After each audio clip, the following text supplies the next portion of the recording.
Hello, YouTube. Been a little while trying to get back on the grind. Just been busy. A lot's been going on, obviously. Um, I have started breaking down the Harley. Let me give you guys a visual.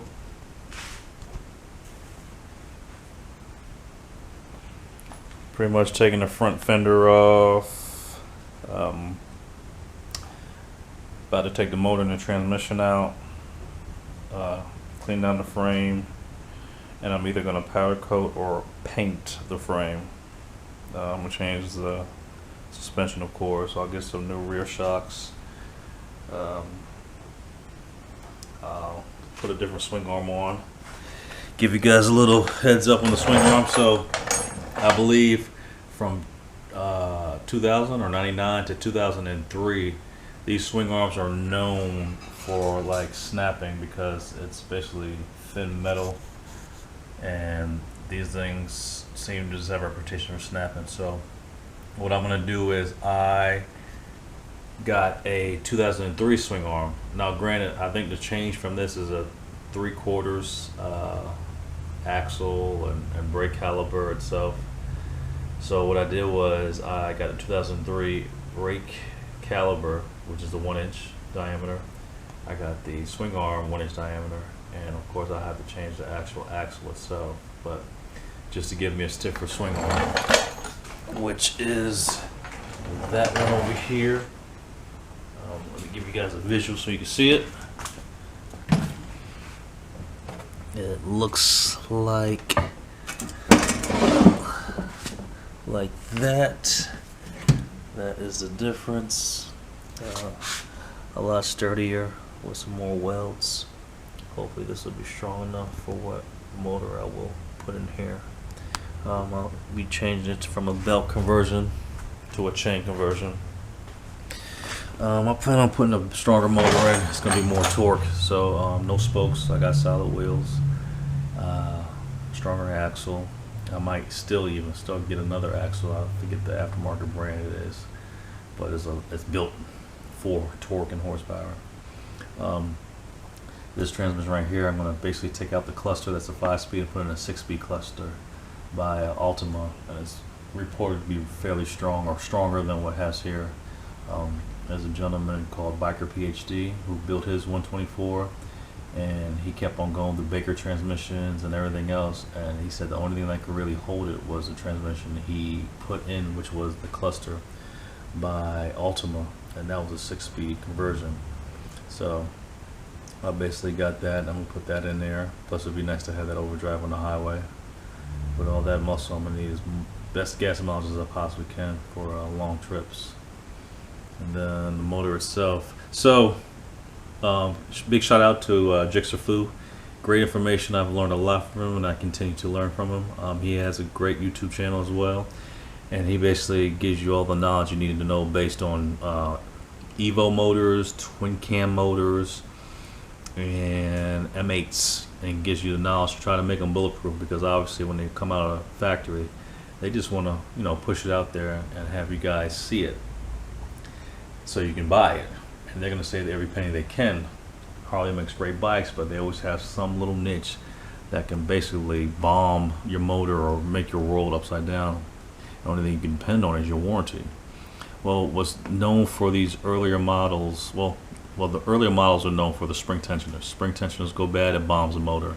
It throws metal shavings and everything. So I'm basically going to be breaking down this motor and playing this one slowly, and rebuilding it and having it as a spare somewhere or sell it. And then I just want to buy a whole, a crate motor for the Harley. I haven't made a decision yet, but I'd rather surprise you guys and wait till that time comes. I will redo this one and break it down and probably change the crank in here and get some machine work done so I can throw some bigger things inside those jugs. After having that daggone VTX, everybody that knows or has heard of the Honda VTX 1800, not the 1300, the 1800 is a monster. I think the torque at 3,000 RPM is already at 120. So check my words if I'm right, but I've gone against some machines by Harley that were very well built, not factory. Anything factory, I've always taken factory. It's not a bike by Harley that I haven't taken out, except for the V-Rod. This bike will do damage against everything factory for factory. And for the most part, anything that's aftermarket on Harley, this bike is taken out. And it's pretty good because considering it's shaft driven, it still takes a lot of its power and torque out of it. So if this was a change driven bike, I'd be amazed on what more torque it could have, or how much could it really distribute at the wheel itself. But this was my original build for the VTX 1800. And I love this bike. It is very hard to build a bike like this and make it look like a Harley.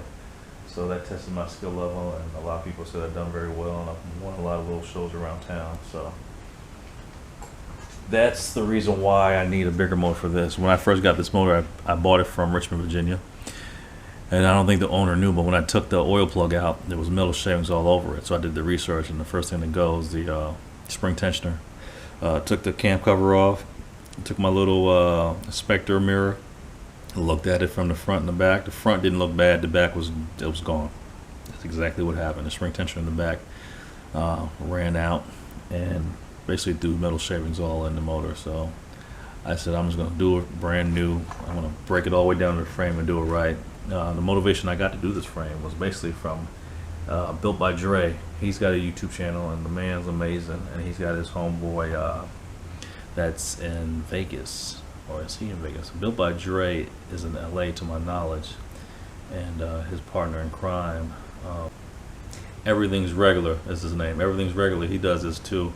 He doesn't get into it as deep as Kicks by Dre. Kicks by Dre breaks his things down all the way to the frame.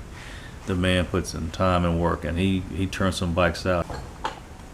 Built by Dre and Everything's Regular, they do a lot of prize drawings for giveaways, and let me tell you, they are the truth. They put out a lot of bikes, and they do quality work, and I mean, them boys be putting in work.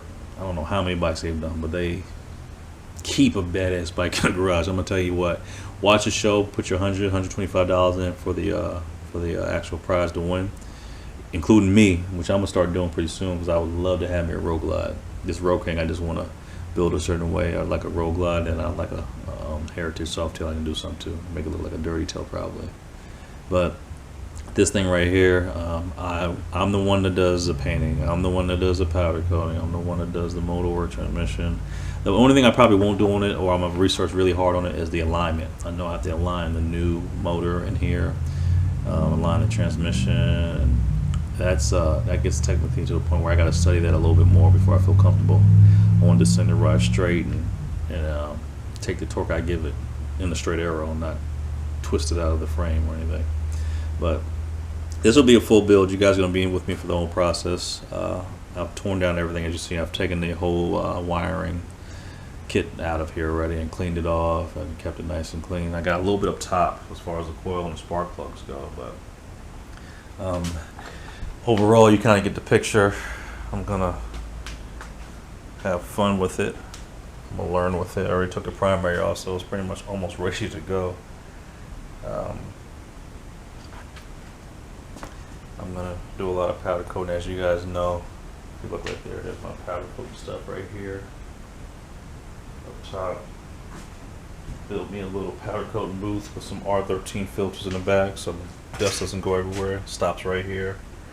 It's all hooked up to a fan, and then I actually have my self-built powder coating oven. This is about 6 feet tall, 4 feet wide. It's a big boy. It's real. Not for games. A lot of people were surprised, but I mean, everything you look up and research on the internet, just like everybody else, everybody just needs a chance to try to learn and do. I'm very patient, and with patience, anything and everything's possible. So there is the actual oven. It's a big boy. Built me a rack with some terrible welds. The reason why the welds probably look so bad is the damn thing is galvanized. And everybody knows you can get sick off of that if you don't ventilate right or at least grind down to get that galvanized coating off. But this is my rack. I got this from my man Built by Dre, Kicks by Dre. He has a cart like this, and he kind of stores the stuff on it to make space. That was my biggest worry, because I know I'm a mess. Built by Dre, he's organized as hell. He puts all his stuff in a nice area, and I don't know how he does it. He does like 3 or 4 bikes at one damn time in a damn near a smaller area than I have, and I'm having a hard time with this one bike. But he's doing his grind, and he gives me motivation. I mean, it's putting in work. So just like everything else, I'm gonna do the powder coating. I'm gonna do the wire work, the motor work. Not interior, so let me get that out now. I'm not doing any inside motor work yet. I'll be doing the transmission, and I'll be buying the actual crate motor. But this is the ETX. Everybody knows this is my actual first airbrush job. So a lot of people say I have the patience to do stuff, and you know, sometimes you gotta have faith in yourself. You can't wait for somebody else to have faith in you. You can't be afraid to try. If you don't try, you won't know. So let me show you some of the work.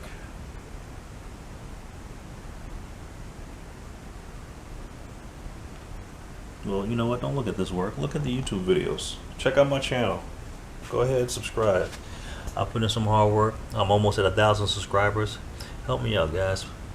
Get on there and subscribe to my channel. You're gonna see a lot of different things being done. I want you to check it out. It'll be fun. Promise you. I gotta be more frequent with my videos. Consistent is the word. A lot of the YouTubers that I watch, I probably watch them too damn much, and that's why I'm not consistent enough, because I'm always watching them work. I need to join the club. But all the guys out there that motivate me and give me the knowledge, Jigsaw Fu, Kicks by Dre, my man Everything's Regular. There's tons of different people that I watch on this bike stuff. You got Riding Tall. You got Cycle Fanatics. So many different dope people out there. Queen Sit.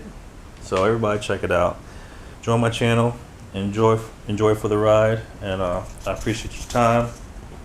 And let's get a little bit more regular. Next video will probably be me actually taking the motor out. So I'm gonna take this motor out, take the transmission out, start cleaning this damn frame, get some knowledge on this VIN number, because I know I can't cover the VIN number, so I might have to keep that exposed. But I'm not sure. Every state's different, but we'll see where we go with this, right? So big shout out, guys. Appreciate your time. Subscribe, hit a like, make comments, ask questions. I'm going to answer them. You can look at the history. I answer all my questions. Even if I don't know the answer, I'll tell you I don't know it. But give it a go.